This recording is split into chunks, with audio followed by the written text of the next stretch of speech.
Right, welcome back to Heavensward. We're on episode 10. Let's get into it. Let's go back in the same manner. We leveled up this episode, so we're now level 56. We're getting closer to 60.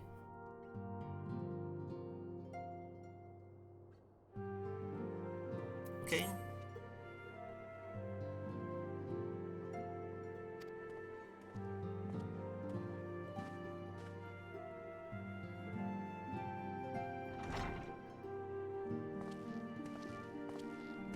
The hero returns. I cannot thank you enough for saving young Imanolane's life. Aye, he told me everything. I've also received letters from both House Zamail and Durandare praising your conduct, and that of House Forton. You've won us much honor, my friend.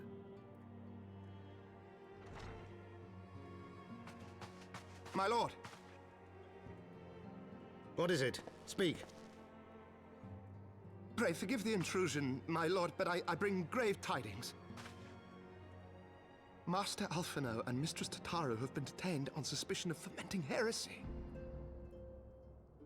What? Explain. They were observed entering a tavern in the lower levels on some half-dozen occasions. There, it is claimed, they made a number of inquiries.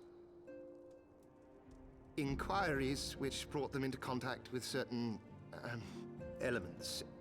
'Twas this which prompted a Knight of the Heavensward to demand that they be questioned. Sir Grinno, my lord. Sir Grinno is a brute. An exceedingly accomplished brute, but a brute nonetheless. Alas, he is also a son of House Zamail.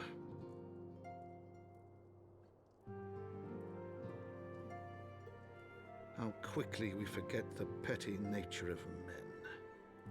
I'd wager your friends are no more than pawns in another of my countrymen's games. Such is the way of things between the high houses.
We are gathered here today under the watchful gaze of the Fury to ascertain the guilt of 2 souls in a trial by combat. Petitioners, step forward.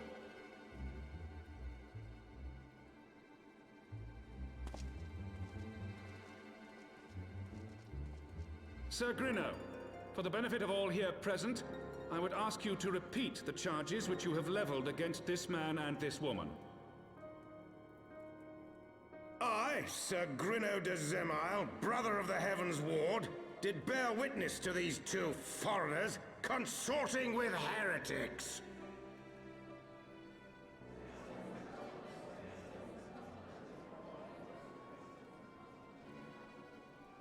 Let the accused step forward.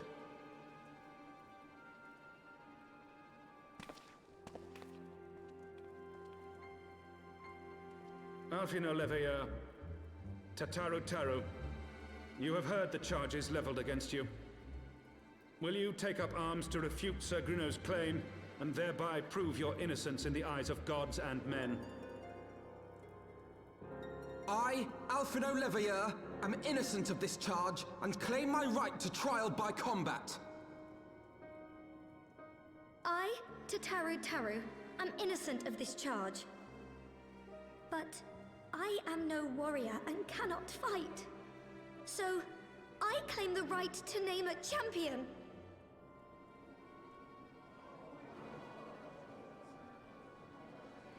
To the old and the infirm, the young and the weak, this right we allow. Very well. Who will stand for this woman?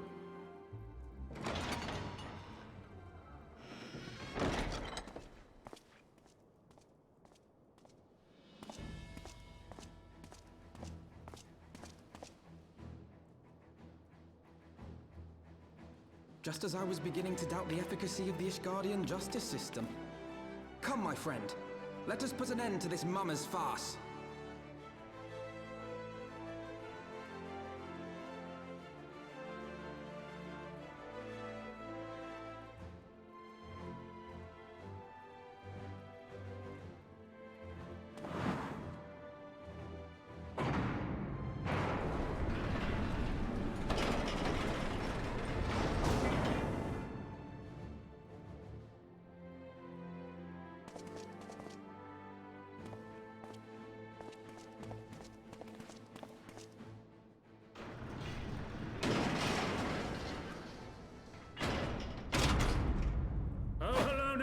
Render unto us your judgment. Raise up the righteous, and cast down the wicked.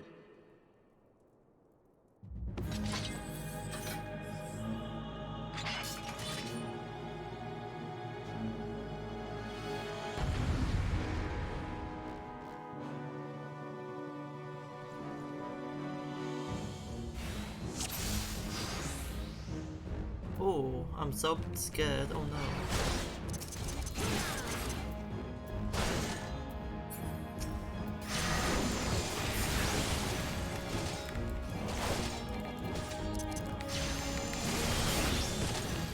I have my pride. Oh. That's a bit better.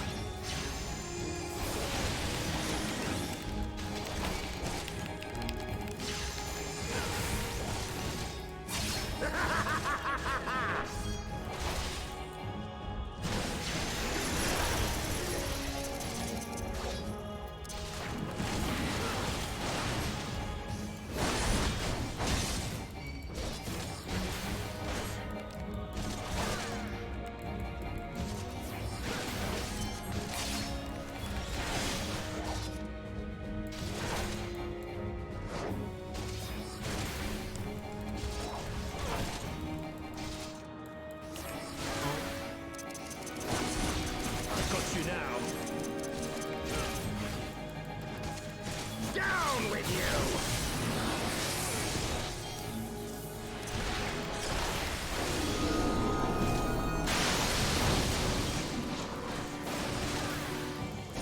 Oh my god, please.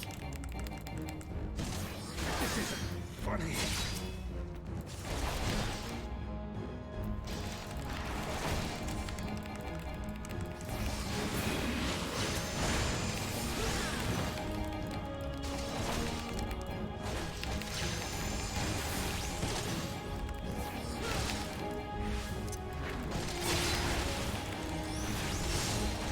Holy shit, that was so like, oh, what the hell?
Your Eminence, it is my honor to present to you the Warrior of Light.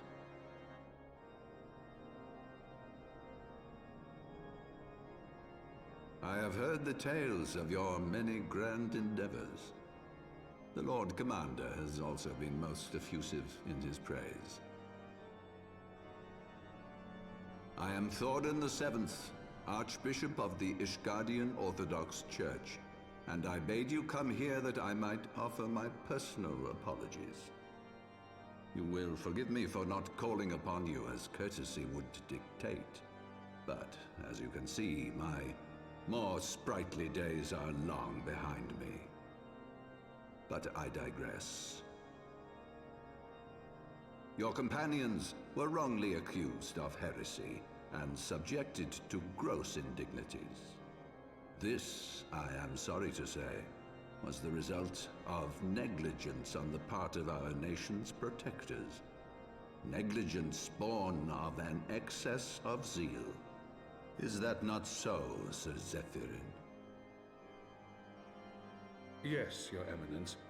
Regrettably, it would appear that we of the Heavensward were in receipt of erroneous information. Sir Grinno has ever been headstrong. He pressed charges before the truth had been ascertained, for which I most sincerely apologize. An unfortunate misunderstanding born of an earnest desire to serve Ishgard, but one which should never have occurred. For who could doubt the character of those who bested Shiva and drove the Horde from the steps of faith? Not I. That much is certain. That will be all, Sir Zephyrin. I would speak with our guest in private. Your Eminence,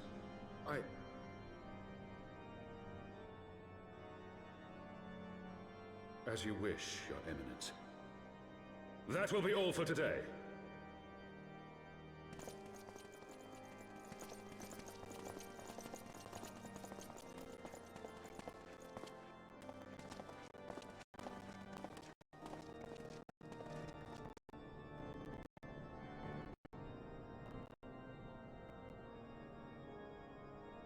Privacy is a luxury rarely afforded one in my position.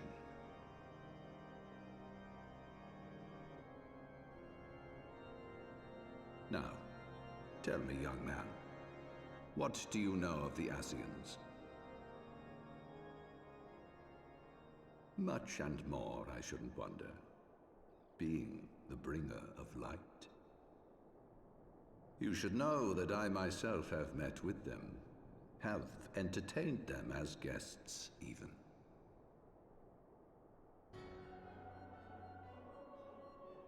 Those harbingers of chaos and strife offered us power that we might continue our war against the dragons.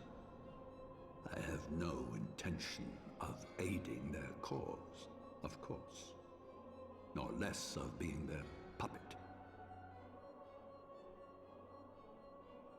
Yet, were I to refuse them outright, I should learn naught of their true objectives and remain powerless to stop them.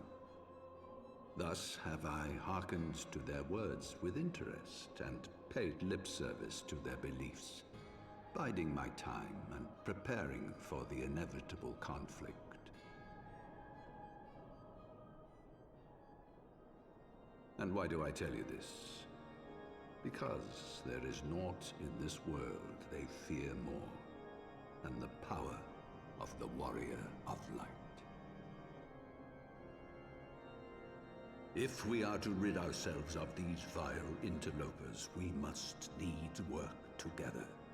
With our combined strength, I have faith that we can wrest Eorzea from their grasp and pave the way for a lasting peace. Think on it.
you are. I confess I was more than a little concerned when I learned that you had been summoned to the vault. What did they want with you?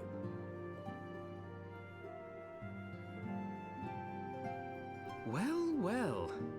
A formal apology and an admonishment of those responsible.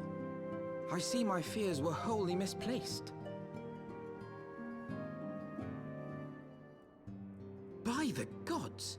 The Archbishop freely admits to consorting with Ascians. So, their ambitions extend to Ishgard as well. We will have new primals to contend with ere long, of that you may be certain. 'Tis but a matter of time. Yet shorn of the support of our missing allies, what can we realistically hope to achieve? In the midst of all the excitement, I completely forgot to tell you. When I was asking around about the Scions, I heard the most awful rumor. General Rauburn is to be executed for crimes against the Sultanate! If the Flame General dies, we will lose a staunch ally, and the one man capable of holding the Sultana's assassins to account. Lord Orchiffon was wise to counsel restraint, but this business will brook no delay. We cannot permit this execution to take place. We must save Rauburn.